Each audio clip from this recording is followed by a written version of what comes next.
की आत्मा। बचपन से शहर में रहने वाला मनोज इस साल होली की छुट्टियों में अपने गांव दुर्गापुर वापस आता है, जहां उसे देख पूरा गांव खुशी से झूम उठता है।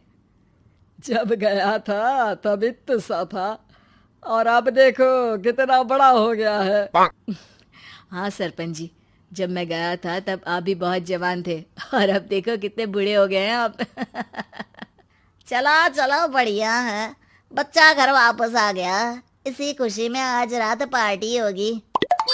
क्या बात है, गांव में भी पार्टियां होने लगी। वैसे अगर पार्टी की बात है तो आज क्यों सीधा होली पार्टी करते हैं।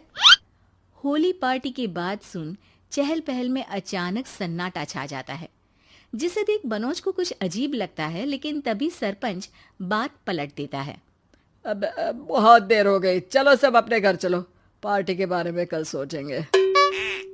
मनोज भी मम्मी पापा के साथ घर आ जाता है, पर होली पार्टी और उस पर पूरे गांव की खामोशी वाली बात अभी तक उसके जहन से निकलती नहीं। पापा, होली पार्टी की बात पर सब चुप क्यों हो गए थे? अरे होगी उनकी कोई अपनी बात। मुझे गांव की पंचायत ही थोड़ी पता है। थक गया हूँ, चलो सो जाते हैं, कल बात करते हैं। पापा की बात मानते हुए मनोज भी सोने चला जाता है। आज तो छुपा लिया, लेकिन हफ्ते बाद जब होली का दिन आएगा तब इसे कैसे रोकोगे? अगली सुबह सूरज के साथ ही मनोज भी गांव घूमने निकल जाता है, जिस पर रास्ते में उसे अपनी ही उम्र के कुछ लड़के भी मिलते हैं, जिनसे दोस्ती कर अब वो उनके साथ घूमने लगता है। इसी तरह कुछ दिन बीत जाते हैं और होली नजदीक आने लगती है। दोस्तों, होली में 4 दिन ही बचे हैं, पर गांव में उसकी कोई तैयारियां क्यों नहीं दिख रही? क्योंकि यहाँ होली नहीं मनाई जाती। अरे पर ऐसा क्यों? वो राजा भूषण। अरे तुम 4 दिन के लिए आए हो, क्या इतना सोच रहे हो? चलो कुछ खाने चलते हैं। इसी के साथ एक बार फिर होली की बात को टलते हुए देख मनोज को शक होने लगता है।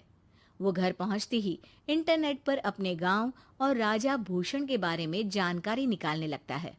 क्या? मुझे आज तक ये नहीं पता था। ऐसा कैसे? किसी ने मुझे कुछ बताया क्यों नहीं? सारी जानकारी लेने के बाद मनोज गांव वालों या अपने मम्मी पापा से कुछ पूछे बिना खुद ही उसकी सच्चाई के बारे में छानबीन करने लगता है, जिसके चलते वो राजा भूषण की हवेली में पहुंचता है। वाह, क्या हवेली है यार। पर क्या यहाँ सच में कोई भूत है? हेलो भूत जी, कोई है क्या? हम इस साल गांव में होली सेलिब्रेट कर रहे हैं, क्या आप उस पर थोड़ा इंटरव्यू देंगे?